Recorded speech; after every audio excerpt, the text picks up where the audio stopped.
A woman staying at an Airbnb discovers that the house she has rented is not what it seems.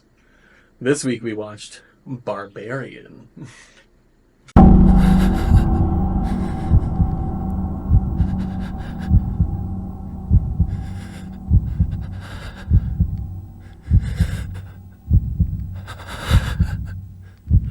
Hello?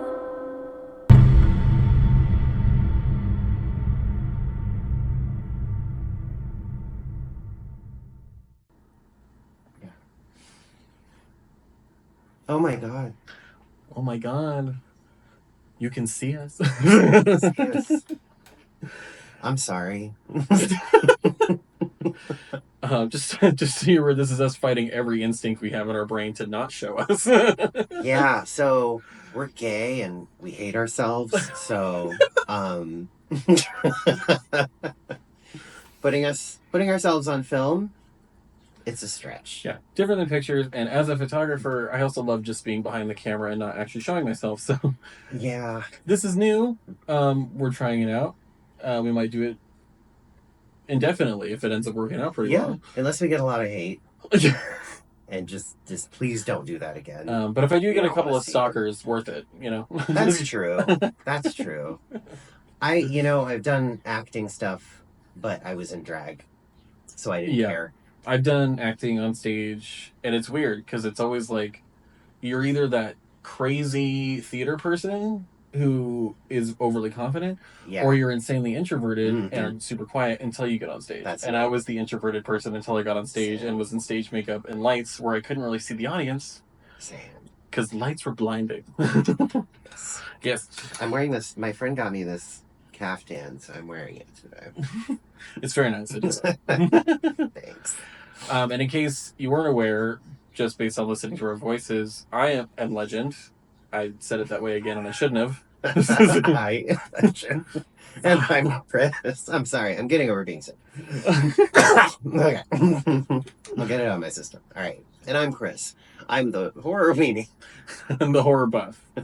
Although, I mean, I don't know if that label applies to me anymore because yeah, I mean, you've gotten well into this. I'm getting through horror movies pretty easily. Yeah. So I think I'm good. Yeah. I think I've broken that barrier a little bit. Yeah. We watched a really mother of a movie. Jesus. One that we probably should have done for Mother's Day. Oh, that would have been great. We can still do Mother, which I'm not watching again. Oh, God. That's the thing. I can just do the podcast episode and just not watch it again. What's even funnier to me is that movie I don't even think is supposed to be a horror movie, and yet... Oh. I fucking hate that movie. But yes, this week we did Barbarian. It came out in 2022. It was directed by Zach Krager, who also produced and helped make that movie Companion with Sophie Thatcher. Oh, I didn't know that. That was good. Yeah. Okay. It was the same studio, and then he produced it. Oh. And then he is also, I believe, either rumored or it's official that he's going to be rebooting the Resident Evil movie franchise. And I'm excited for that. I haven't seen those. I haven't played the... I mean, only one of them's good. We talked about this in the last episode for Event Horizon because it was the director. But, yeah, he's supposed to be rebooting it, and he's saying that it's supposed to be closer to the games, which I really hope it is. Yeah. Because the games are good source material, so I don't know why people just keep going off the rails. I hate when people go off the rails. I mean, granted, the games themselves went off the rails after 4. Oh, well. But the movies went even further.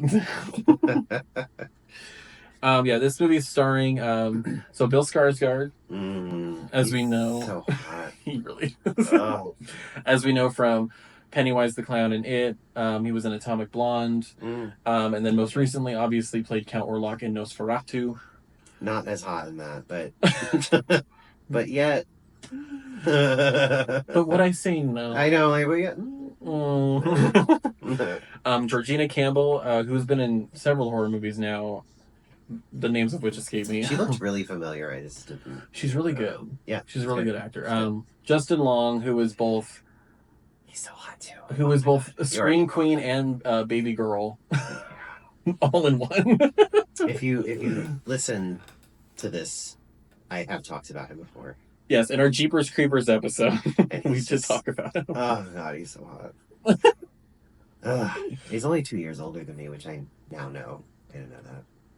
I for some reason thought he was older, but I think it was time. Not the way he looks.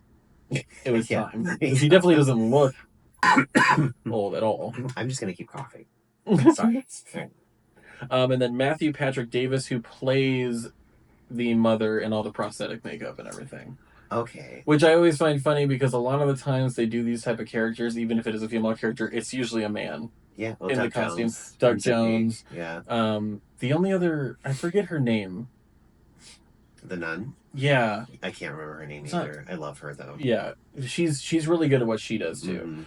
Mm-hmm. I feel like most people... gorgeous woman too. Oh yeah. She just has like this look about her. She has a look that I just love. It's her eyes too. Yeah. But I feel like most people who do play characters in makeup and stuff are just really good at what they do because they know how to get into it. Yeah. Andy Serkis, Doug Jones, this guy Matthew Patrick Davis, and her, who God, that name's gonna bug me. But they just get like really into the characters. Yeah. And even if the movie's bad, they're usually good at it. Drag, you know? That's how I got into it. I hear that a lot though. If you get put in drag, it kind of boosts your confidence. It's like a weird kind of like it takes over kind of situation. Yeah. I mean, there's like I still want to be put in drag, so if anybody wants to do it. I'm really bad at doing other people's makeup, so I've heard that a lot. Yeah. There are a couple drag queens that can act. Like 2. Maybe 3. No, seriously, most of them cannot act their way out of a fucking bag, but it was just funny. Like 2. Jinx Monsoon. Jinx Monsoon and Charles Bush. There you go. Those are 2. If you don't know Charles Bush, amazing playwright and filmmaker. There's 2. Die Mommy Die with Natasha Lyonne. And I think I made you watch that. That's the one in the theater, right? No, that's a different Natasha Lyonne. That's Peaches Christ. Oh, that's Peaches Christ. Which is a very good one. We should do on this too, because that is a funny horror movie. No, Charles Bush is the one, Amy Adams, right? The Beach?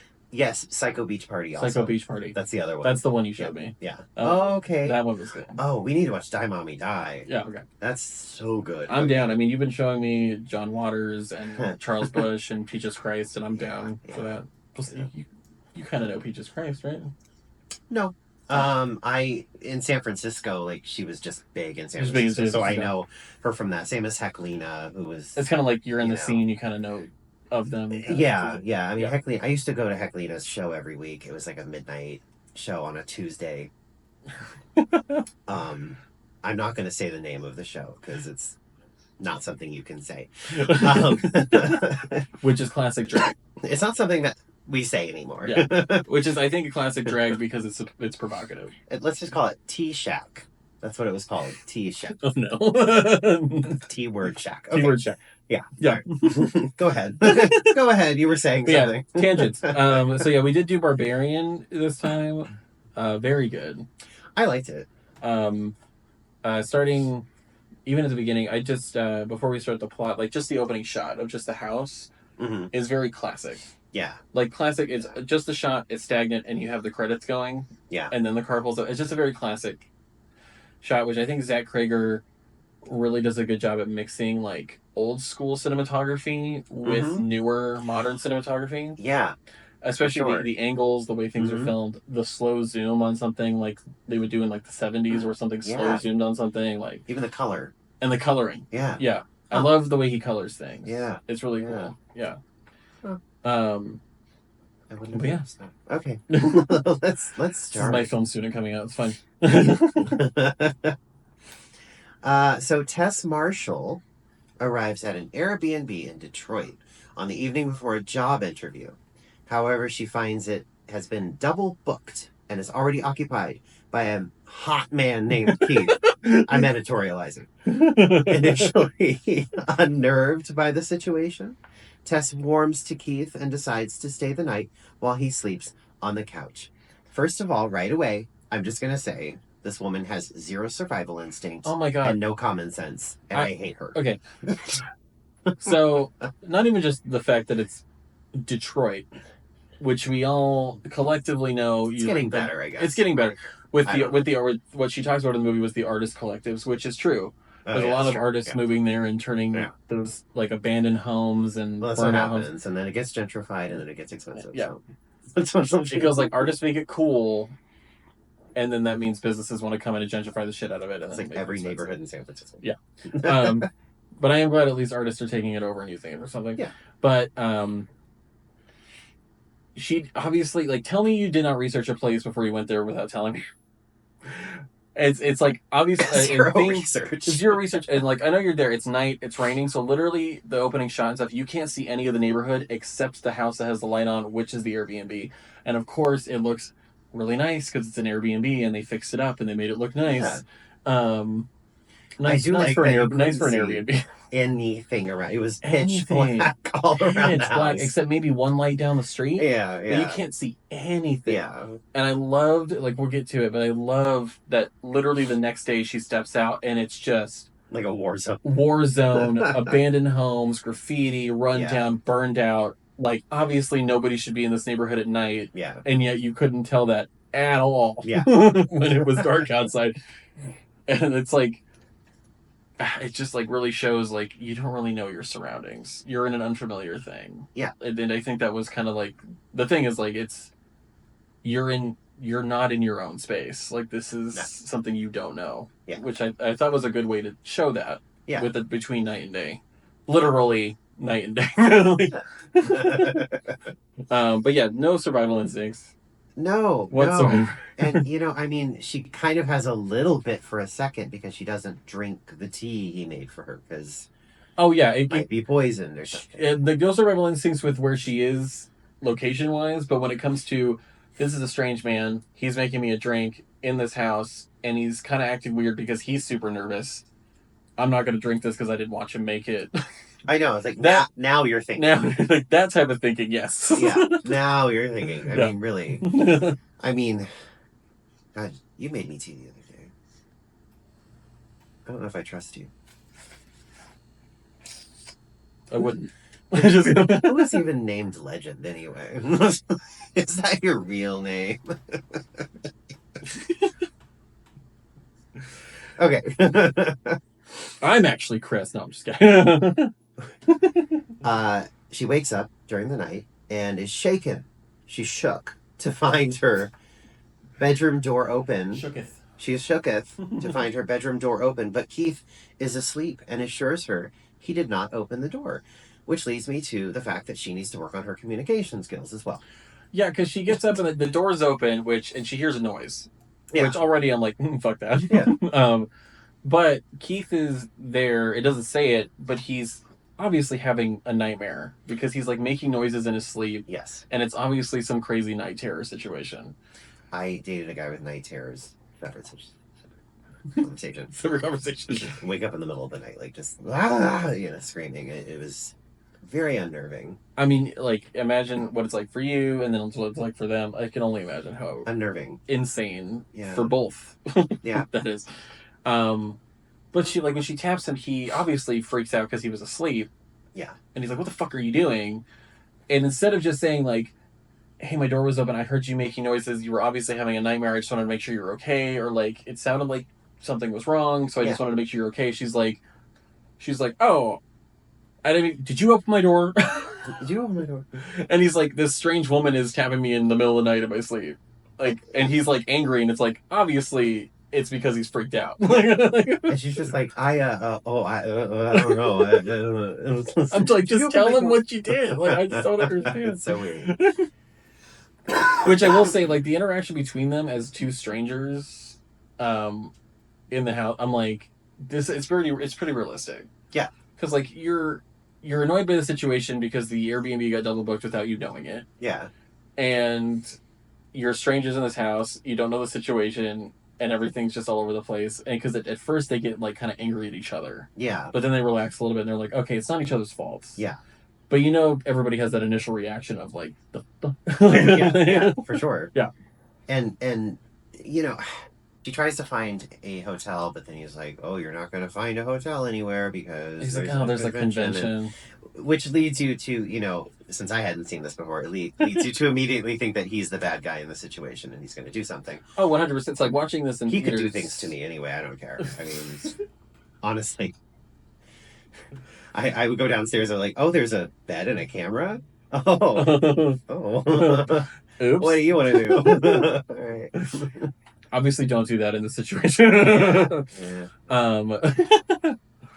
But yeah, he it really, because I saw this in theaters.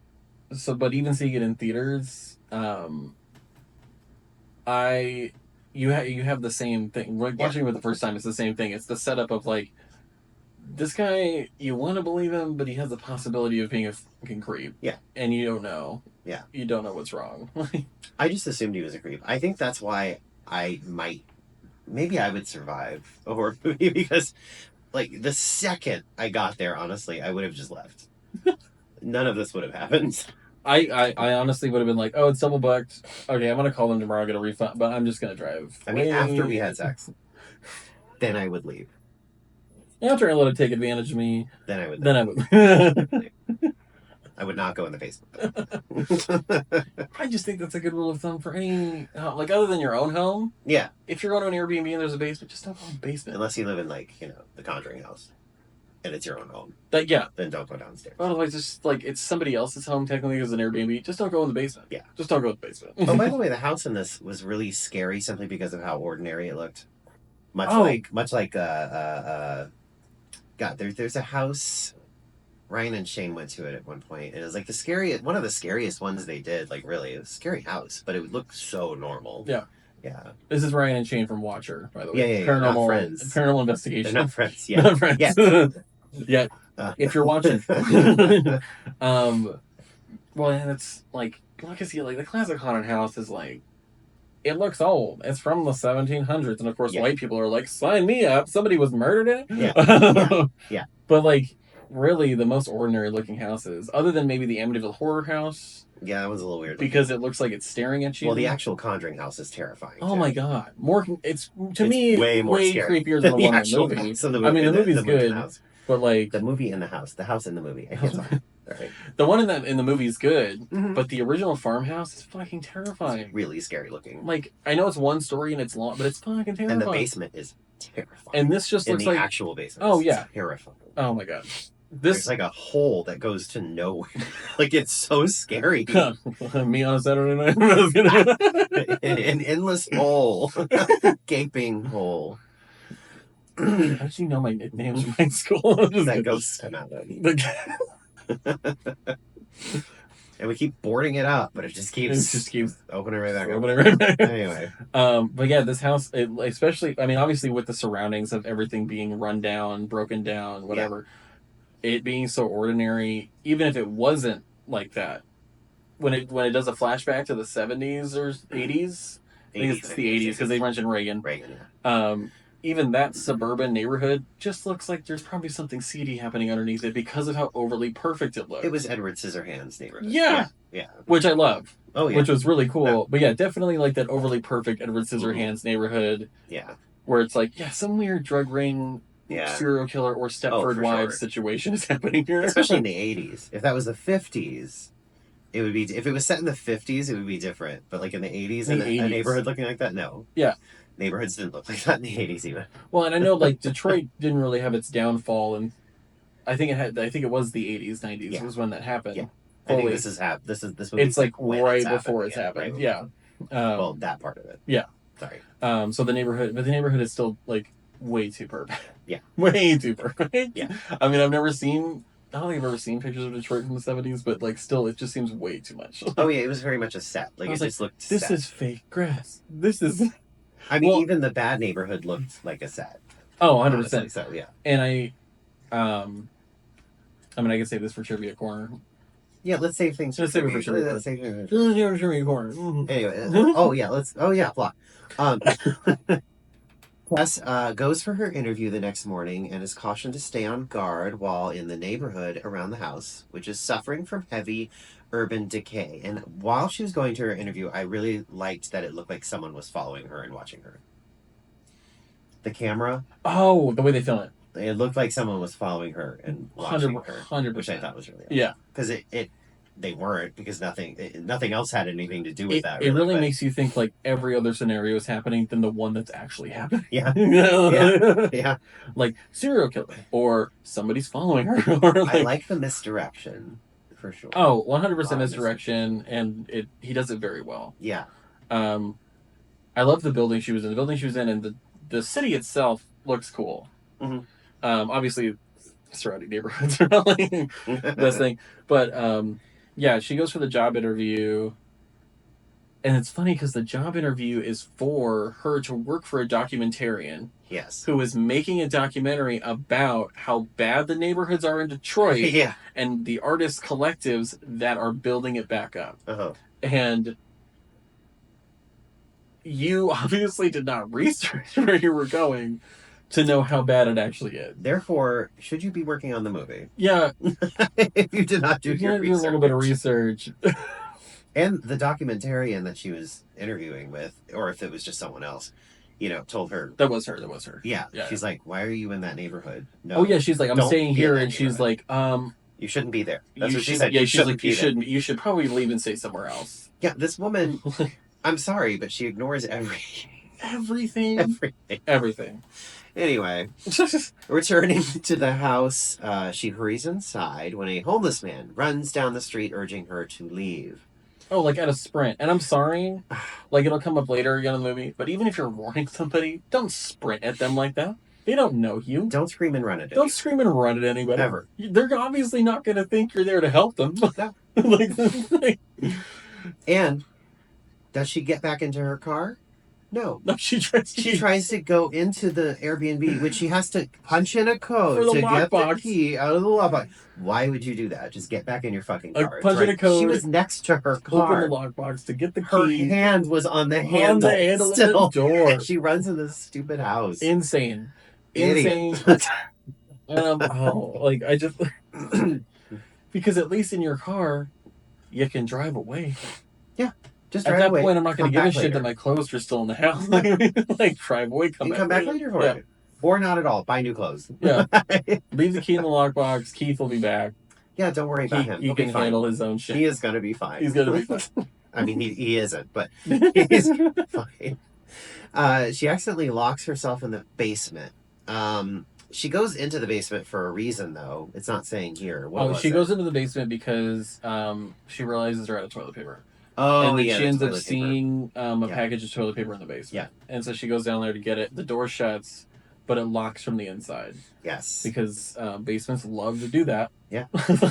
So locks from the inside, so now she's trapped. And she stumbles across a hidden corridor, leading to a room with a camera, a stained mattress, a bucket, and a bloody handprint.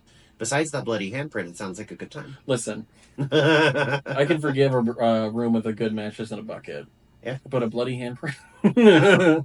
Camera, dirty mattress, bucket, fine. The bloody handprint, no. And the camera's, Yeah, you gotta have the camera. You gotta have the camera. What are you doing if you don't have the camera? What are we doing here? And the door, so the doorway is cool. Mm-hmm. And I wrote it down because this is where they start bringing in like that weird anticipation and suspense stuff. So she finds the doorway because she ends up finding a rope behind a bunch of that's hidden behind stuff. Yeah. And she pulls it and that opens up the door. Yeah. And then it's pitch black in this hallway. Mm-hmm. But the way they focus on it is so creepy because it's like you're just like waiting for something to come out of it. Yeah. They do that a lot. Which was good. It's just good. It's the build up. Yeah. And this one also likes to not give you that jump scare release. Yeah. Sometimes of anxiety. Yeah. Because we all know like jump scares can be fun. Not if a movie relies on it too much. No, that's cheap. That's hacky. That's hacky. But if you don't give somebody the release of that jump scare, it's just constant anxiety. Yeah. At least for me. Not that either of us know what constant anxiety feels like. Ever. No. Or anyone listening, I'm sure. Or anyone listening. Nobody has anxiety. You're normal people. But constant anxiety. and she doesn't have a flashlight. It does these cool cutaway shots of like a zoom in on her phone on the nightstand, and then she realizes it's not in her pocket, and then a zoom in on the lockbox, and she realizes she still has the key, and she was supposed to leave it in there for Keith. Yeah. And so she doesn't have a source of light. Yeah. But she finds a mirror, and I love the way that it's like, oh, weird smart moment of like, I'm gonna move the mirror, angle it with the light so I can shine it into the hallway to see what's in there, which is cool. And that's when she sees the doorway to the room that has the camera and the mattress in the bucket, because she sees the glint on the door handle. Yeah, like, I mean, I know you don't really have a way out. I mean, even if I had to pay for it later, after I saw that, I'd probably still just break the fucking window and climb out of the window. Yeah. I mean, I don't give a shit if they have to replace the window. Yeah. Why should I care about that? Maybe there was an axe down there. Let's chop the door open. Yeah, whatever you got. I would just even bash the door open and pay for the lock later. Yeah. You want to replace the door? I'll pay you for it, but I'm not staying down here. Absolutely. With this, like, what the? Or continuing to go further in, like, what? Oh God, I just don't get it. Anyway. Yeah. Keith returns to the house and frees Tess from the basement. Ignoring Tess's warning, he investigates the hidden corridor. When he does not return, Tess follows and finds another hidden door and a deeper subterranean tunnel where she finds Keith injured. Okay, but I'm sorry. If I go in there and, like, this woman that I'm staying in an Airbnb with, double booked, whatever, if she, like her, is having a full-blown panic attack, crying, freaking out, and she tells me, like, there is a room down there with a mattress and a camera and a bucket and a bloody handprint, it's in a secret corridor, whatever, I don't need to see that for myself. Let's get the fuck out of here. I'll leave my shit here. I don't need to pack my shit. There was obviously something fucked up down there. Yeah. So. And it's like, if she was calm, it'd be a little weird, but she's full on panicking at you. Leave. Yeah. Don't stay there. What are you doing? And then plus, if someone is like, no, I'm definitely going to investigate it. I have to see it for myself. I have to see it. I don't believe you. What you do is you go, okay, and then you leave. Yeah. She's like, he can take care of himself. She's like, fine, I'll stay. And I'm like, no. The second he went down the stairs, I'd be like, I'm out. Because first of all, which they are trying to, like, get you to think, it just seems like he's going to trap her. It seems like he's luring her into the basement. He's luring her down. Yeah, 100%. And in any normal situation, that probably would be what was going on. Yeah, so. Like any normal, like, regular, like, serial killer kidnap movie. Yeah. That's the plot right there. But yeah, she ends up, and it's not even just, if I were to end up going further in, because I'm worried that he's hurt or something, she finds a room with 4 cages in it. Yeah. And dog bowls, I'm done. I'm out. Yeah. Like, I'm sorry, I went in further and I shouldn't have. Yeah. And I see this, and I'm down. Like, like, even if I were to have gone further in, I'm out after that. Like, I can't do it. Jesus. Where am I?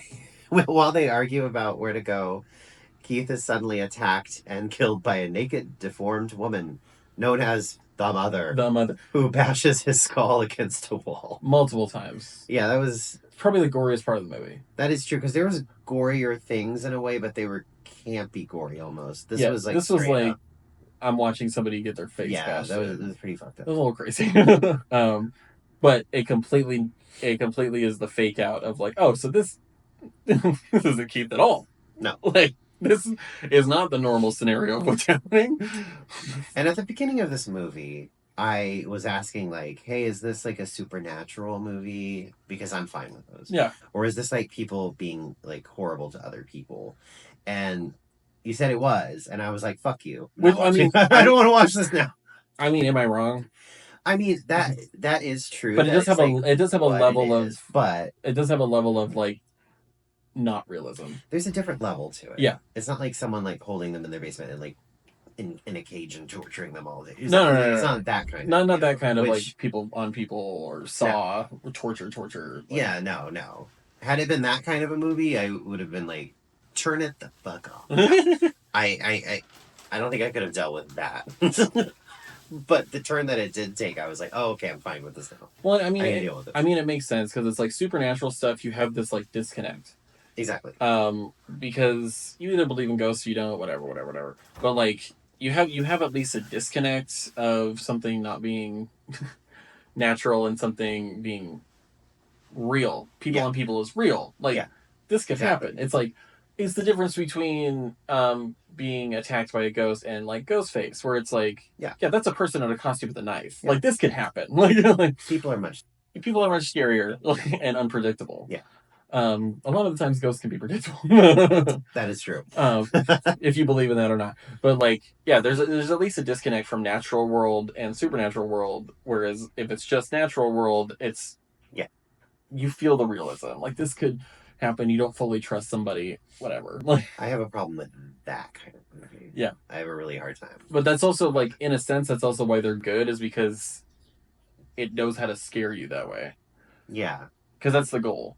Ultimately, is to freak you out, scare you, or like make you feel something. And if it's doing that, it's obviously doing its job. But I feel like it's too easy. Sometimes it can be. Yeah. Mm-hmm. Whereas like supernatural stuff, you really have to work play with that shit up. The atmosphere and this and that. And be good acting, etc. You have to be good at it. Good acting, good suspense, good like writing, like everything. Because a lot of supernatural movies rely way too heavily on jump scares. Yeah. Because that's the easiest thing you can do in a supernatural situation. Yeah. When you have somebody like James Wan, who like does The Conjuring, who does like have occasional jump scares. That's like occasional jump scares. That's fine. But he also plays the suspense and anticipation up crazily. Yeah. And sometimes does not give you the relief of a jump scare. No. At all. He's like, you're just going to sit in this for a second. Yeah. Because if you were frozen in your room because you heard a noise and now it sounds like somebody's footsteps are going and you can't see anybody, like you're going to be stressed. Yeah. But yeah, this is like, it's people on people, but this is also has a level of not realism to it. Oh, for sure. Yeah, which I guess I should tell you, but I also didn't really want to give away. Oh no, I'm glad, because it would have probably given away some of what was happening. You would have. So basically, this is at this point, the movie kind of like cuts and begins another movie. This was all like a preamble. Oh yeah, because it immediately cuts to Justin Long in California. Yeah. Which so you don't know what happened to her. You assume she died too, and then it cuts to Justin Long. Yeah, who is the house's owner, which we don't know right away, but it says here. An actor named AJ is fired from a television series over allegations that he raped his co-star, and he is so good at just being a complete douchebag. Oh, like an ass. Like, and the thing is like, obviously Justin Long attractive. His character, no. No.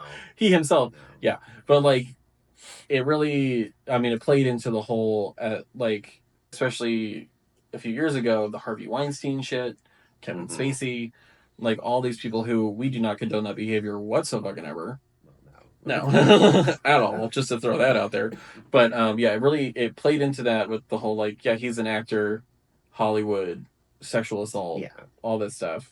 It does it very well because it's just like the production team is taking it seriously, but you can tell that they also like give a shit, but also don't give a shit. Yeah, and it just feels very much realistic in that sense of like, oh yeah, because it's a movie and they're making money and they're making money. They don't fucking care. It's like your boss and he's like, they're like, we suggest that you stop talking because you're probably going to jail for rape, but like, whatever. And of course you're off the project, So of course, you're off the project. We'll find somebody else, like whatever. Like, and it's just like, you only really care that you might lose money. Yeah, you don't really care that this woman might. Oh no, of course not. This woman was raped. Yeah, they don't care. They do not care. No. Yeah. I'm not saying that's all of Hollywood, but no. There's a lot of studios that could really shape up a little bit here. Sure. He's pressured to sell assets to pay his legal fees. Yes. AJ travels to Detroit to inspect the house before selling it. He finds the hidden tunnels and tries to measure it, believing it may increase the house's value, which I thought was great. He's like suddenly like, oh my God. Square footage. He's like not only the basement, but then he's like, oh, I found this extra corridor. And then looking up immediately, like, can I add the basement to like square footage of the house? Mm-hmm. And just like walking past like the dirty mattress and just moving the mattress. Moving it. Moving the mattress in the bucket, sitting on the mattress and being like, oh, ew, ew, ew. But and then he sees the cages downstairs too. And like for a second he like goes, he's like, what the fuck? And then he takes the measuring tape and starts measuring around him. But even before that, and he goes to the bar and his friend's like, listen, whatever you say, I'm gonna believe you. He calls his friend on the phone. And he's just like, faggot. I'm like, what?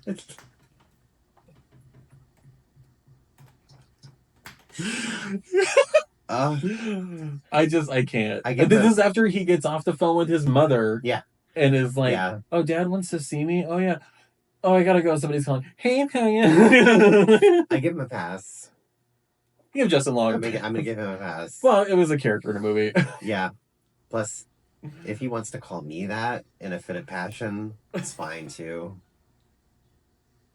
This level of horny is gonna end up on OnlyFans. Can we just?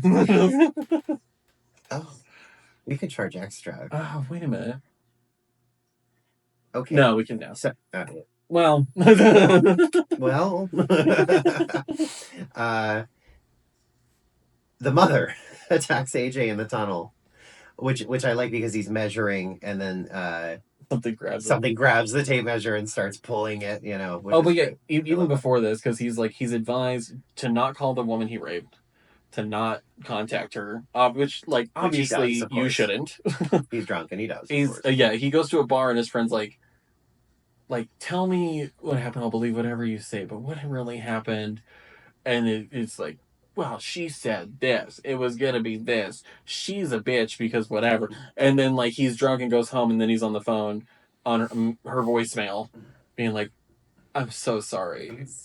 I'm sorry if I did anything to make you uncomfortable." And that's the thing. It's not, I did something wrong. I'm really sorry. It's, I'm sorry if I made you uncomfortable. Yeah. Yeah. That's not an apology. Yeah. And he's like, please call me back and I'll apologize to you again. I'll do it again. And I'm just like, oh my God, dude. So he's established as a great guy. Yeah. Yeah. And I'm like, is him finding the tunnels and going deeper into the ground a metaphor for him digging a deeper hole for himself? Right. What I also like is it does something, which I like in a horror movie where there's a character that you just hate. Oh yeah, so you want something. I like it when people aren't afraid to give us a character that's not only a main character, possibly protagonist, main character, and they're like, oh, so you have permission to fully fucking hate this person. Yeah, it does not have to be a likable person. I love that. And it's like, you're not rooting for this guy, no, but you're also like, shit's fucked up. You're not fully rooting for this person. Exactly. The mother attacks AJ in the tunnel, and he falls into a hole where he meets Tess, who has apparently been there for a couple of weeks. Because they mentioned something about the Airbnb not being rented for a couple of weeks or a week, and I'm like, that's insane. And now suddenly she's observant and has survival instincts. Because she's survived down there by figuring out what the hell's going on. Which is the reason the thing is called the mother, is because really it just wants to have something to call its child. Yes. I'll bring it up at the end. And feed it a bottle. Yeah, feed it like that huge with bottle. Hair covering it. Oh God, it was the nasty. hair covering the bottle. I love it.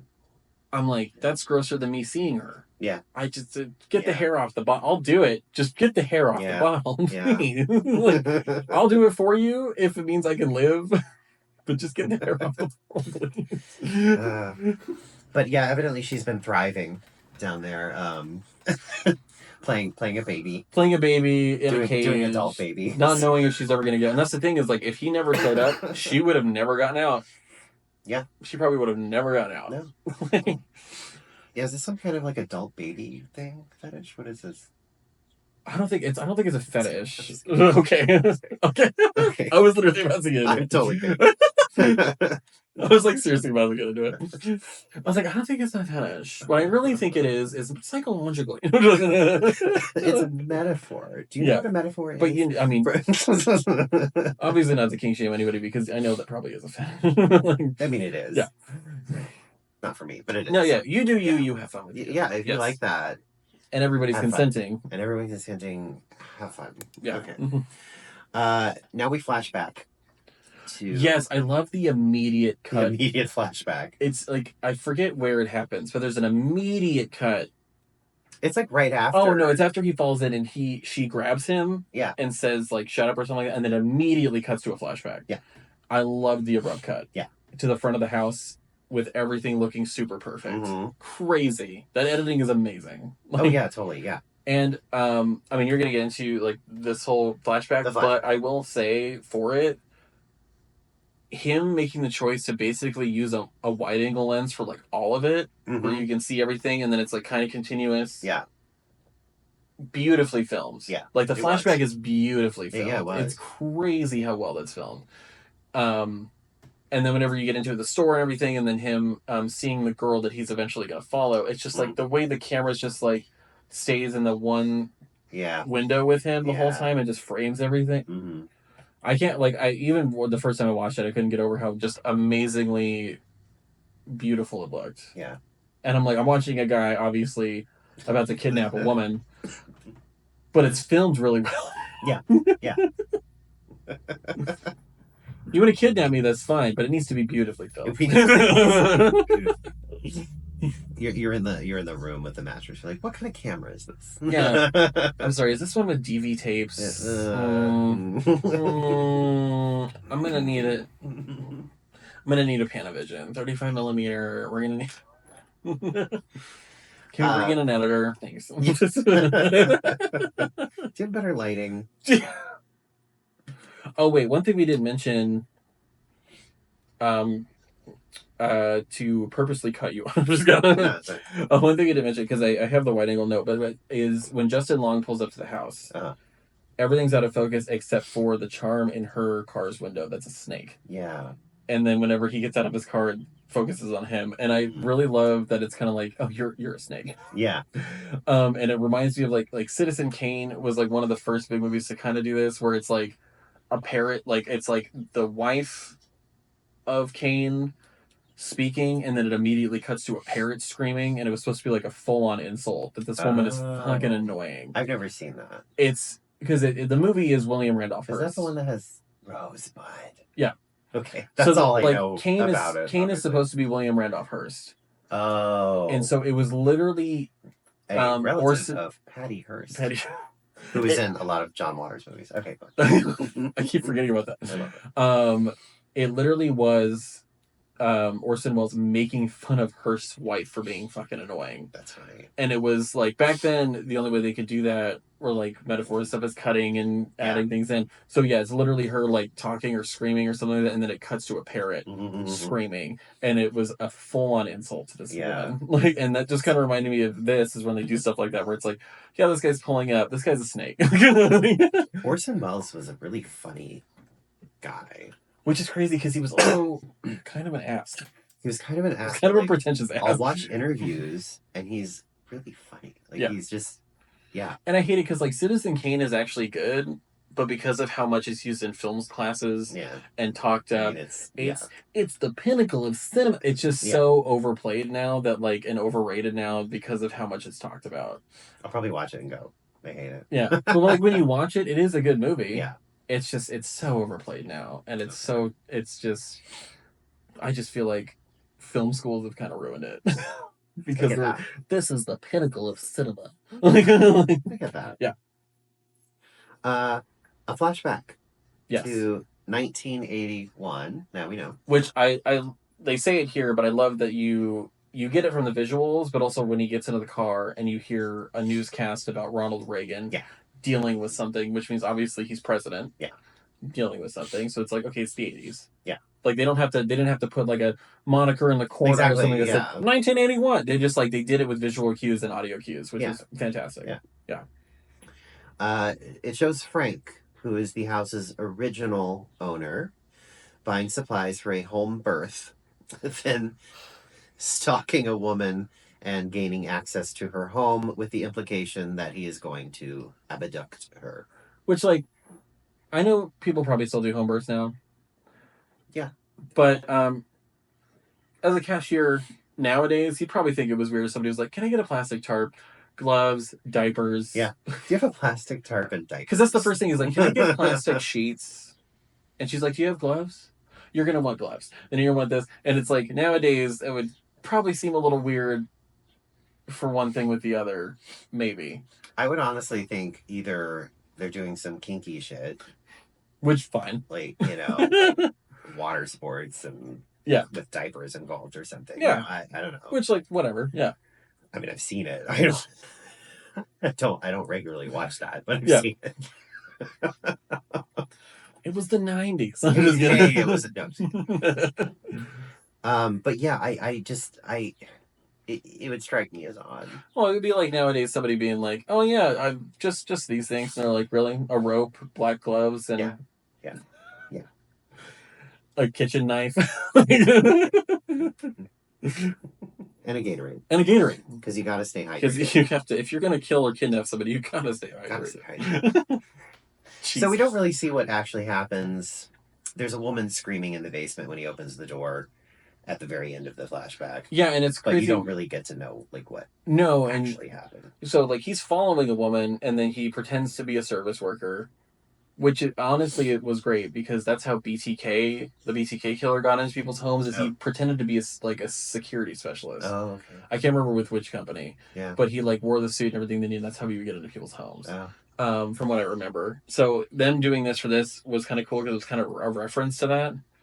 And then he just unlocks the window in her bathroom door. So we don't know if the woman screaming in the bathroom is the woman he was following. Yeah. And it's like the next day. Yeah. Or if it's somebody that's been down there this whole fucking time. It does leave a lot of... But there is multiple videotapes down there. There's multiple videotapes down there later. But it does leave a lot open to like your imagination. Yes. Like what actually happened, which I like. Which is good. You don't need to overly explain shit. Love when a movie does that. Yeah. Do you know what I would hate if there was like a prequel where it's like, here's everything that happened? I would hate that. Here's everything he did. Because they don't. Here was him as a baby and what led to him becoming this. Exactly. I don't need it. No, you don't need it. I don't need it. You don't need it. The like just the visual cues, you get it. Yeah. This man's been doing this for a long time. Yeah. He knows what he's doing. It's fucking creepy. Yeah. You get it. And like the only thing they really like quote unquote explained was like his next door neighbor being like, there's gonna be a sign out here soon, and he's like, what? And he's like, oh, we're selling it. She just feels like if we don't get out of here now, we're never gonna get out, because obviously this is when Detroit started to go down with the economic collapse. And like that was the only thing that was quote unquote explained. Yeah. But it never was like somebody being like, oh yeah, he's been doing this for 40 years. And if you like, nobody needed to explain that. No. We got it. Yeah. We understood. Yeah. And it was fantastic. I do like movies that don't insult the intelligence of the You don't need to insult the intelligence of the viewer. I don't need you to hold my hand. Although some people are really stupid, but I mean, no, I do like. But yeah, you don't have to overly explain. So we cut back again to the present. The mother locks Tess and AJ in the hole. Tess tells AJ that the mother wants them to act as her children. So he decides he doesn't want the bottle that's disgusting. Yeah. And so she drops down in there and drags him away. Yeah. Who forcibly tries to breastfeed him in another. And here's where it gets like, it's still good. Yeah. I'm not saying anything bad. Oh, no. But here's where it's like, it gets to be over the top. And I think I said to you, it's like, when you're watching something like this, you can't help but laugh a little bit. Because it's like uncomfortable. Yeah. It's like that weird uncomfortable laugh. Oh, yeah. Because it's like, this situation's insane. Yeah. Like, you can't help but like feel a little bit like, this is crazy. But this is where I started loving the movie. Yeah. But like, if you're in that situation, you're freaking the fuck out. Like, this is like, there's nothing funny about it when you're in it. Yeah. But obviously watching it, you're like, this is crazy. There's a level of disconnect because it is so crazy. Yeah. And it's someone in a costume, obviously. Which I love when filmmakers are not afraid to do that. Some people get afraid to do that because they think people are going to think it's just funny. It's not actually whatever. And it's like, no, go for it. Well, I think there's going to be even more of it because of the substance. Because it was just 100%. The substance did it so well. Perfectly done. Oh my god. You know, and got so much recognition for it. So I'm sure there's going to be... I still need to show you her other movie that was big, Revenge. Revenge. It's all in French. It's actually pretty good. Um, I have to read. No, I'm just kidding. I love foreign movies. I'm just kidding. Jeez. If you can't get over subtitles, you're gonna miss out on a lot. Oh my god, that's from oh my god, it's okay. Cecil B. Demented is a John Waters movie, and I have to make you need to show me this. this. Sorry, we have to watch it. You say making me watch it, but like I want to watch it. We have to watch it. Like Steven hates it because my husband hates it because it's John Waters has a particular style. Yes. And you either love it or you or you hate it. Or you think it's gross. But like the acting, even he wants acting that's kind of stilted and weird, even from good actors. Yeah, he wants it to be kind of bad. Yeah. Ish. Yeah. Yeah. On purpose. Yeah. Yeah. But anyway, there's a whole rant that someone in the movie goes on about like you're too fucking stupid to watch a movie if you can't read the subtitles, and like you're just going on and on. That's why I think you would love it, because they're just ranting about like movie things, because that's just me, and killing people because of fantastic. It's great. Because if I was a serial killer, my favorite, yeah. It's literally just me. I'm dying. Careful. Take some water. Okay. My favorite line from that movie is where she's like spray painting over a box office, and she's like, Patch Adams doesn't deserve a director's cut. The original was fucking long enough. I don't know. I love that movie. That's amazing. Oh, while we're on a tangent, yeah, I'm just gonna jump back real quick. So one thing I did notice this time around watching it, not just how well the flashback was filmed, the sound design. It's like creepily quiet, except for small sounds of him like putting something in the trunk. It's like weird shining quiet. It is. Which just adds to a level of eerie, like uncomfortability. Yeah. That like there's no music. It's very just like very much undertone sound, and I love that, because it like this time when I was watching it, I was like, oh, that just makes it weird, because it's like unnaturally quiet. Yeah. There's like cars driving around and people talking, but you can't hear any of it. Yeah, that's true. Weird. Like I love it. Speaking of The Shining, though. Yeah. Which I do often. This time I'm gonna do it. The bathroom.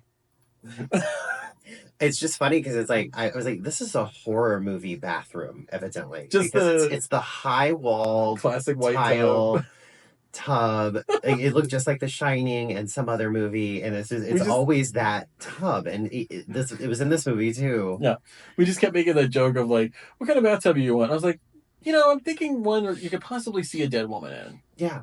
Where like you could vaguely see a shadow moving through it. Yeah, I want a shower curtain that's just thick enough that you just vaguely see a shadow. Just a shadow. Where I want to pull it back. Yeah, I want to pull it back and see the horror underneath. Yeah. Can you do that? Is that in the budget? Were you done? I'm sorry, I interrupted you. Continue. Yeah, I think that was. Oh, and then, because now we know it's kind of like serial kidnapper, serial killer situation. Yeah. I love that it kind of goes the way of whenever we see the homeless man again later, where it goes the way of like, this is an actual serial killer situation to becoming an urban legend. Yes. Of like, there's a woman that lives in this house that comes out at night, and she's creepy and she's whatever, and it just totally turns into a Candyman situation. Candyman, or there's another movie. Oh man, I can't remember what it's called. But it's like it's this guy, and he wears a hoodie all the time, and it's like the ghost or something. Fuck. I think you know what I'm talking about. It sounds familiar. It reminded me of that, just because the homeless guy had a hoodie on, and like it just kind of reminded me. But it's like it just goes full like pigeons on a rooftop. You know what movie I'm talking about. Someone knows what movie I'm talking about. I just can't remember right now. But yeah, it goes full on urban legend. Yeah. And I love it, because it's like now it's like this is actually really happening, but it feels like a myth. Yeah. Like a Greek myth. It really is, when it comes down to it, kind of a Greek myth. Oh. There's a labyrinth. Oh shit. She's the Minotaur. He's like Zeus, the guy. Shit. Just doing whatever he wants. Oh my god. Trying to create like the perfect demigod, Yeah. That's insane. That's insane. That is such an insane metaphor for this movie. I love it. Which also reminds me, when you're talking about filming, this movie seems like it would be so fucking fun to act in. Oh, 100%. So any fun. movie like this, I feel like would be amazing to act in. Like running down when he's running down those hallways like underground and everything, and it's like turning corners. It just seems like a cool set to be on and 100%. Like, act in. Yeah, amazing. Like, and the guy says like she's not even the worst thing down there. Yeah, and I know he's talking about the man. Yeah, but part of me is like, is he? Later is there actually something else down there? They keep making you think there's something else down there. Well, and it's like you see how them running through the tunnels. How far do these fucking tunnels go? Exactly. Like how many tunnels are there? Yeah. Like, which goes into like a mythological sort of space again, where like who knows what's actually down there. Yeah. If she isn't the worst thing, is it really the guy? Because I don't think it's the guy if he's like crippled and down there. I know, right? Like, insane. I was expecting something different from him too at the end there, but anyway, we'll get to that. Sorry, jumping ahead. I don't even know where I was. A flashback. Okay, in the present, for breastfeeding. Yes, Tess uses the opportunity to escape the house with the help of Andre, a new character, the homeless man. Yes, who warns her that the mother will come after her at nightfall if she leaves the house. I mean, he's and roams the neighborhood. He's the guy at the gas station that's like, don't go to the cabin in the woods. You don't want to go down that road. You don't want to go down that road. Sometimes if you know, you know. Better. Sorry. I'm like, if you know, you know. Yeah. Sometimes dead. The ground is sour. Sour. He uses, you know what is so funny is after I die, when I watch a lot of Murder, She Wrote, like I've seen that series like 4 times over. Love it. It's in Maine, and all the accents are like woman. Well, like is it like Jessica? It's not like transatlantic accent, is it? No, it's Maine. It's Maine. It's that Mainer accent where it's like yeah. Sometimes dad is better. Jessica shouldn't go in there. It's just I love it, and that's why I love a lot of what kills me Stephen King movies too, because they're all Maine. It's all Maine because he's from Maine. Yeah, I love it. Well, I mean, what kills me about Maine is scary, evidently. I don't know. Yeah. What kills me about Pet Sematary, though, and that's the movie we're talking about, what kills me about Pet Sematary, though, is that guy is also in My Cousin Vinny as the judge. Oh, he's in a lot of... It's just hilarious. He's in comedy, he's in... Yeah. He just does... He does so much as just the random old... Yeah. Yeah. I feel like he played... That movie would not have been... Pet Sematary would not have been as iconic without him. Did he play Herman Munster in, like, the He did. The remake? He was Herman Munster? No, not the remake. Not the remake, but the original. Well, no. Not the original. He isn't in the original. That's someone else. Oh, that might have been somebody else. I feel like maybe I'm wrong. Because there was the original, and then there was a 70s one. Yeah. It was a 70s The color. I forgot about the color version. Yeah. Colorized. I thought it was black. I forgot about black and white, then color version. Yeah. He was Herman Munster in the color version. Yeah. Okay. Tess used the opportunity, with the mother distracted at Tess's escape. AJ finds a room which the mother refuses to approach. Inside, he encounters a bedridden Frank and assumes him to be another victim of the mother. AJ assures Frank that he will call the police before finding evidence, which is the videotapes that Frank had of him abducting and raping dozens of women. Every single tape. And it's funny because like a lot of them have names. And some of them are like the Asian. Someone just says Asian or toothless or blind. Yeah. Was one of them. Yeah. Which is fucked. Mm-hmm. But yeah, the reveal of that to him, because we know, but the reveal of that to him is really good. It is. And then it cuts back to her, I think, and then it cuts back to him, and it's not like he had to sit there and watch the whole video. It like is at the tail end of a video where you hear a woman's voice and then it cuts out. Yeah. And then he's like, "What the fuck is wrong with you?" Yeah. Suddenly he realizes. Realization, this guy is a fucking creep. Yeah. Living in the tunnels below the house you own. Isn't that weird though? It's beneath the house you own. Horrified, AJ berates Frank before Frank pulls a gun out of the dresser and kills himself with a concealed. I will say too, just my own dumb nerdy film note is I like the sound effect for the gun because they are in a tiny space that does not have a lot of like bouncy wall, like sound absorption. Yeah, it's just it's very like quick. Yeah. And they do it with the 2 times they shoot off the gun in the tunnels. It does that because I don't think it would echo through that. I don't know. Let's find out. Pulls out my Magnum. That's fine. Let's find some tunnels. I got a 9mm. Oh my god. I love Jinx. Jinx Monsoon. The mother's distracted, berates, blah blah blah blah. I keep having to like find my place. Tess leads police to the house.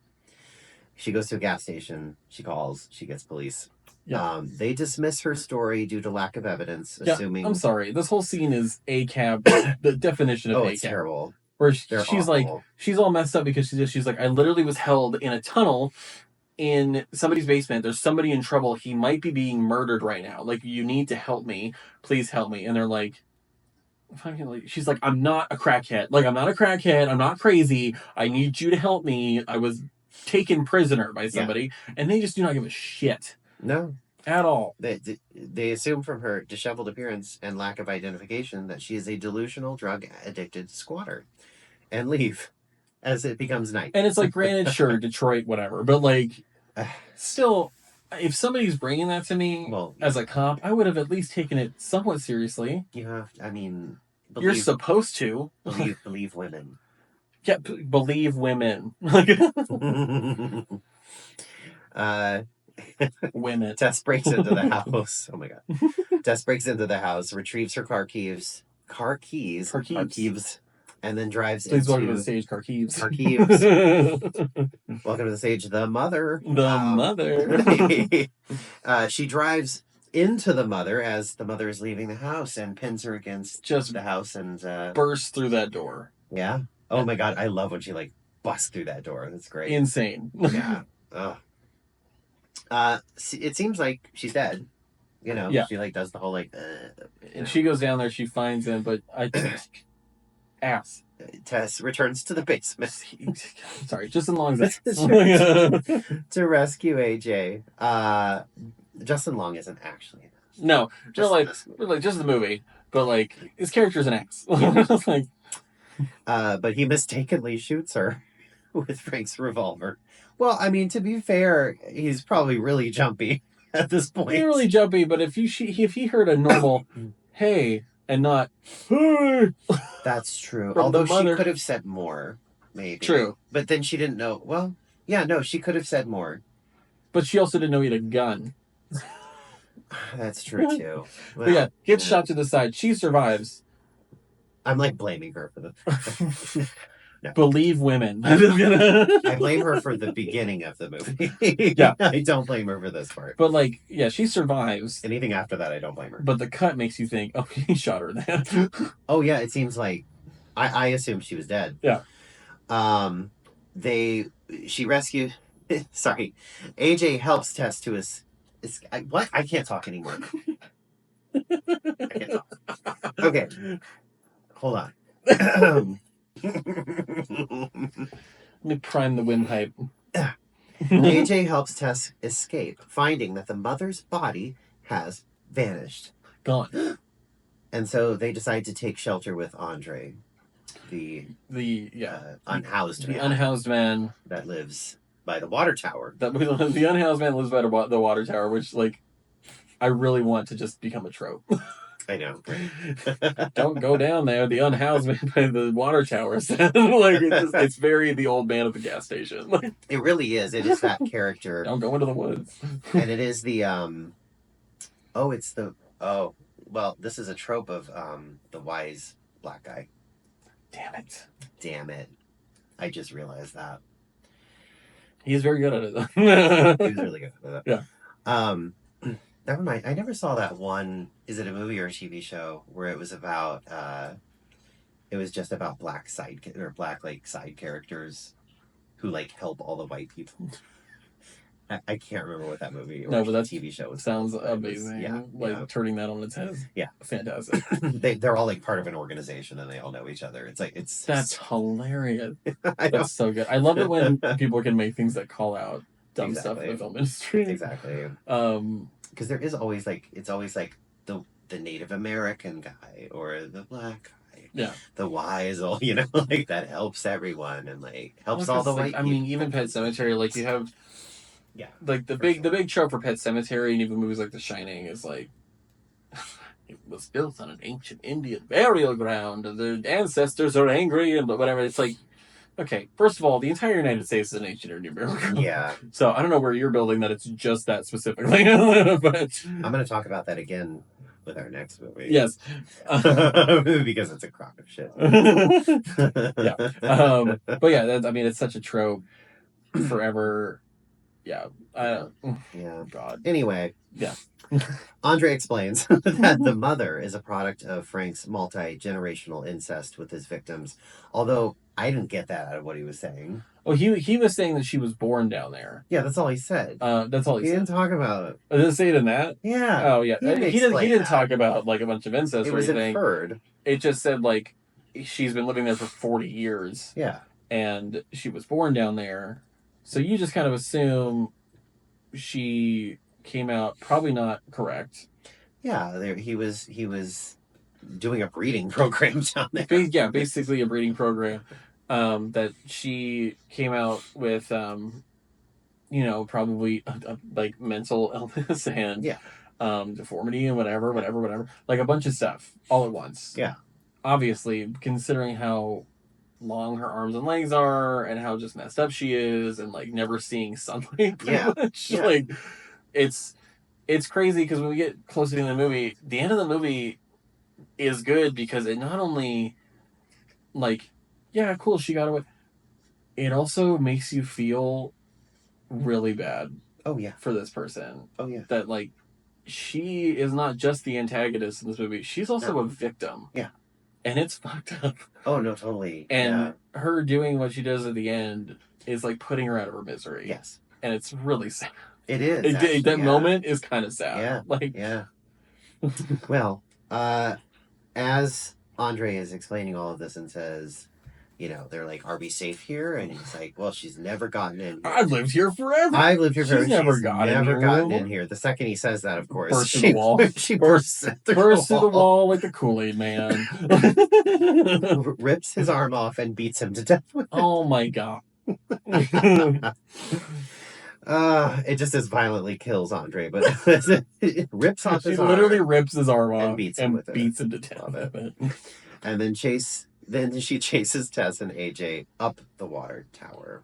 Well, he's we can't get out. There's barbed wire. And here's the thing: right before this, Justin Long has a whole monologue where he's "Oh yeah, I did a bad thing." It's very cathartic. She thinks he's talking about something else. And she doesn't know. Yeah, she thinks he's talking about him accidentally shooting her. Yes, but he's obviously talking about the rape, and he's I did a bad thing. Am I a bad person? I'm a bad person, or am I a good person that did something bad? Exactly. I need to change. There's a whole. I need to just admit the fact that I'm this happened and whatever. It's a whole cathartic moment. Yeah, you think. And then the second she bursts through the wall, no, go on that part. Yeah. The second she bursts through the wall, he immediately leaves her behind. Oh yeah, immediately takes off. Leaves her behind. She's limping because she's shot. She's gone through all this shit. She's been trapped. She's been shot. He just immediately leaves her behind for a second. And then they start climbing the water tower because he's there's barbed wire. We can't go anywhere. Yeah. Just such an ass. She's oh my god, your gun, get your gun. And then he tries to take his gun out. And just like he fumbled the knife earlier, he takes the gun out and he does this, drops it. And then drops it. Ass. The mother, AJ loses his gun. And then he, in order to save himself, he pushes Tess off of whole cathartic moment, and then he's I can get away, but you have to slow her down. Immediately grabs her by the head and then throws her off the water tower. Hilarious. And her falling off the water tower, and then you see the mother jump for her, full head first dive. Yeah. after her, and then she they don't show them land on the ground and hit the ground, but when he looks over, she had obviously gotten to a position where Tess lands on top of her, and she's alive, saves her life. He runs down there. AJ finds that Tess is still alive, but as he tries to rationalize his actions to Tess, the mother awakens and gouges his eyes out with her nails. Oh God! The second, before splitting his head open. The gouging of the eyes, obviously, prosthetics, crazy, whatever. Yeah. But when it's actually him and the nail gets close to his eye, I'm like, ugh! Yeah. No. Please? Because you know what's going to happen. And you're like, oh. Please. Okay. Somebody who has had to do eye exams for my entire life and wear glasses, please don't. Please just stop. Don't do the shark thing close to the eye. Well, that just happened in Event Horizon also that we watched. It did. Yeah. Totally forgot about that. But yeah, she gouges his eyes out, rips his head open, kills him. And then you have this moment of... Because she goes over to Tess immediately and starts comforting her. Seeing if she's okay. It's her baby. Sees the bullet wound, is freaking out, tries to move her, but she's yelling in pain because of the bullet wound. And she's doesn't know what to do and is panicking because she's hurt. And it's just that really sad moment of this realization of this woman is a victim. Yeah. This other person is not a perpetrator. Yeah. This is not her fault. Yeah. That she's like this. This woman is a victim. And then she picks up the gun and puts it to her head, and you can tell by the way she doesn't react to it that she has no idea what it is. Yeah. And she has no idea what's going on. Yeah. And she pulls the trigger, and then she limps away. And it's obviously she's free, and all this stuff happened to her, and it's crazy, but you can tell that even she in that moment is this woman's a victim. Yeah, yeah. She understood. She understood. Yeah. It's a really good ending, but it's also just really kind of sad. Yeah, it is. Yeah. But it's very well done. Yeah. Yeah.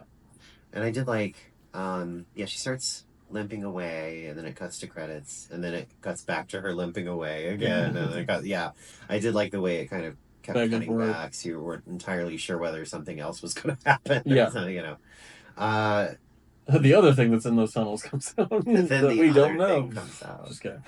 I really enjoyed this. It's a really good movie. I can't remember if this is Zach Krager's first big one. It's the first movie of his I saw, and amazing. Yeah. He did such a good job on it. He wasn't afraid to push it. He wasn't afraid to make somebody prosthetics ridiculous. Go for it. And it had an ending that was different than a lot of horror movies, where it's you have that relief usually of we made it, or Black Christmas, where it's yeah, we don't know if she's actually gonna be okay. Yeah. Or things like that. But this one left it on a note of both of these people are victims. Stuff was happening to both of these people. Yeah. And it's sad. It's actually pretty sad. It was. The ending. I'm not ignoring you. I'm looking for something. Yeah, he's ignoring me. But yeah, now we have those who don't know, Trivia Corner. What? Trivia Corner. And that's not to illustrate that we're literally sitting in a corner. We are in a corner. But it is Trivia Corner. Okay. The thing I was going to bring up. Oh, go ahead. Unless you have something before you. I was going to cue the segue, but go ahead. Yeah. If you could put the sound effect here. Trivia Corner. I might still do that. Is it trivia now? Yeah. Okay. The one thing I was going to say in the beginning, because you said it looks like a set, is this was not filmed in Detroit. I don't think. It was actually filmed somewhere else, and they built a whole street like Detroit. Yeah. Which obviously gives you way more freedom to do a lot more shit. And of course, freedom from possibly running into people that might want to hurt you. Yeah. Unlike Candyman, where they literally filmed it at the Cabrini Green Projects. Where they had to make deals with the gangs, yeah. And make deals with the gangs by putting them in the movie so that they wouldn't mess with them. And then still getting sniper shots while they were packing up and leaving. Yeah. Insane. But this one, they filmed this one on a stage, I'm pretty sure, or in a location where they built the set. Yeah. And it looked really good. Yeah. And I do like that it still has the vibe, even the rundown one, of looking like a set, because it just makes it that much more weird feeling. Yeah. This is not a real situation. This is a weird situation happening. Yeah. Richard Blake shared a story on Instagram about attending a late night screening of the movie. Richard Blake. Sorry. Richard Rake. Oh, Richard Blake. Richard Blake. I give up. Oh, and you said Richard Blake. I was thinking, when you said that, I was thinking Robert Blake. That's why I was like, what? Okay. Like, isn't he dead? I was like, isn't he gone? The guy who like murdered his girlfriend was in a David Lynch movie. Anyway, there were some teenagers watching the movie, and they had their phone flashlight out to like get out of the theater or something, and shone it on his face and screamed and ran out, which is very funny. Oh my god! I'm losing my notes. Oh no! Okay. Zach Cregger originally offered the role of AJ to Zac Efron. Oh my god! And Zac Efron turned it down. Did it say why? It doesn't say why. I mean, probably because he didn't want to play a character that was accused of rape. Oh, that's true. If I'm being quite honest. That's true. Yeah. Can you imagine Zac Efron being in a horror movie like that? That would have been horrible.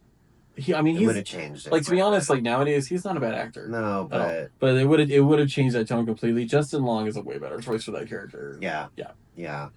The title of the movie is written only using the letters, the font from Airbnb, I guess. That's hilarious. That's so funny. Who knew? I didn't know that. Well, it's Barbary is the street, and I'm assuming that's why they call it Barbarian. Yeah. Part of it, at least, is why they call it Barbarian, is because the street is Barbary. Yeah. Otherwise, like, I don't, like, I mean, it is barbaric. Yeah. So that makes sense. Yeah. I never, when I watched it the first time, I didn't put together that the street name is Barbary. Yeah. Barbarian B. I don't know. When Tess steps out of the house in the morning, there's graffiti on one of the houses across the street that says "Death from Below." Death from Below. So it's like more urban. Oh, Death from Below. So it's more urban. Urban myth. Yeah. That's cool. That's kind of cool. Oh, the exterior neighborhood shots were filmed in the Brightmoor neighborhood of Detroit. Oh, okay. So maybe then. Well, I think the actual set, but then like the filming of the street. Yeah. Two different places. The rest of the film was shot in Bulgaria. Yeah, Bulgaria on a stage. Yeah. Imagine you're flying to Bulgaria to be on a set that looks like Detroit. The film. This is weird. It's gotta be tax credits and shit. Yeah. For sure. Yeah, 100%. This is some strange trivia. The film is set on 476 Barbary Street. The year 476 was when the barbarians invaded Rome. That's funny. Director Cregger insists this was unintentional and purely coincidental. Bullshit. Director's over. That is way too much of a random coincidence. That is such a random coincidence. Like, I didn't know that's when the barbarians invaded Rome. Then why did you, the name of the movie and Barbary and 476? No, there's no way you did not know that. There was an alternative trailer playfully portraying the film as Justin Long's new movie. I think I remember. And then transitioned into horror. I think I remember that. That's it says transitioned into like the more horrific scenes of the movie. Oh, fantastic! Which is really funny. At one point, Keith says, "Do I look like some kind of monster?" And of course, he plays. It's Bill Skarsgård, which is isn't really trivia. It's funny. Yeah. He can play Nosferatu. Like, this was before Nosferatu, but it was after Pennywise. It was. That's true. Frank wears a boiler suit when he is says Carlos, pretending to be the worker, whatever, and has slicked back hair, and it makes him resemble Michael Myers. Oh, and that was because it is a boiler suit and the slick back. That makes sense. That's cool. Yeah, I didn't put that together. The mother's hair on the baby bottle. It's so gross. Was initially a mistake because the wig got caught, got stuck to the nipple, and they were like, "That's disgusting. We're keeping it in." Like, why would you not keep that in? Like, that works so well. That is so funny. Oh, he decided he was not going to use any technology that John Carpenter didn't have while making The Thing. That's awesome. So he's not going beyond any 80s That's effects, cool. which is really cool, and you can tell It's also very practical for sure. Yeah, that's also very Robert Eggers with the whole like, if I ever have to make a movie with actual cars and cell phones, I will kill myself. Right. I don't understand this part. Maybe you will. Writer-director Zach Cregger described the eventual duality of the film's visual presentation as a Fincher movie on the top floor and a Raimi movie under the house. Oh, okay, I kind of get that now. It's like a Sam Raimi movie underneath. The house. It's a Fincher movie. That actually, the way it's filmed, that makes sense. That is funny. That makes sense. That's funny. I like and that. Especially with the prosthetics and everything, and the over the top of the mother, that makes perfect sense. Sam Raimi at the bottom, David Fincher at the top. That actually, that's funny. That's pretty funny. I thought you would enjoy that. I didn't understand it at first. I didn't understand it. That makes me sound so pretentious that I know stuff like that. But hey, you know, it's you went to school, honestly, so I went to school. You went to films. I went to films. Zach Cregger is AJ's friend at the club. He's the one asking him about. I'll believe anything you say. That is so funny. I'll believe anything you say to me. That is funny. That's so good. I didn't realize that's funny. Oh my god! See, this I like. When AJ searches through the luggage at the Airbnb, he opens Keith's suitcase. Yes. And there is one of the novels is Jane Eyre. And Jane Eyre follows this sort of plot line where there is an insane woman who is locked in the attic. That is so I love tiny details like that so much. Even if they're not fully tiny, it's like an example I always use is the remake of The Thing, or the prequel to The Thing. Yeah. Whenever, because you don't like The Thing takes people over, you don't know who it is. It's like when something's happening, it's like in the background you can hear the Men at Work song going, "Who can it be now?" And it's like that's so funny. Like it's like stupid but amazing at the same time. I love little shit like that. I think it's time we wrap this up. Trivia corner over. Trivia corner is done. Done. Make a graphic for that. I don't. Fade it out. I liked this movie a lot. Same. Yeah, I am gonna give this 4 hair-coated baby bottles. I'm gonna throw up. I love how I watched a man get his head bashed in. I watched a lot of stuff, and even Justin Long get pushed towards a really deformed boob. Yeah. To try to nurse it, and the hair on the baby bottle is still the most disgusting thing. Like, I'm sorry. Yeah. I don't even know. I'm gonna 4.5. 4.5. 4.5 mattresses in a secret room in my basement. Oh yeah. Yeah. 4.5 dirty mattresses. 4.5 dirty mattresses. I lean towards 4.5, but I'm gonna stick to my guns and say. I just have to be different. Anyway, thank you for joining us. Thank you for looking at us for an hour and a half almost. Our very first videoed episode, filmed episode. Yeah. We will see if we keep doing that. Mm-hmm. Yeah. Which, if we get used to it, I might just stop caring about the way I look. Exactly. But I'll dress up more next time. Too. Oh, same. Well, not next time because we're probably going to film another one right after this. So I'll be wearing the same thing. So be like having a one night stand. This might actually give us an excuse to dress up. Yeah. For stuff. Yeah. And why not? Why not? You know. But yeah, thank you for joining us. Like, subscribe, comment. Yes. Ask us questions. If you want to know more about us as people, you want to know what I did in 1995. Just kidding. Ask it a question about horror movies or even other movies that we like. It doesn't have to specifically be about horror movies or just us in general. That's true. If you got a curiosity, just let us know. Obviously, if you go a little too far, we might not answer your question. I might. I'll answer. There's a chance. All right, don't actually say that. Yes. Also, follow us on Instagram, Horror Legend Pod. It's the same for Blue Sky, where we post the episodes on Blue Sky, so people can find them. The Instagram has some trivia. It's got stories shared about upcoming horror movies and little polls about if you've seen the movies or not, or what's coming, what in movies next. So Thank you for being here. Thank you. Thank you. See you next Oh my time. God, thank you. Goodbye. Oh my.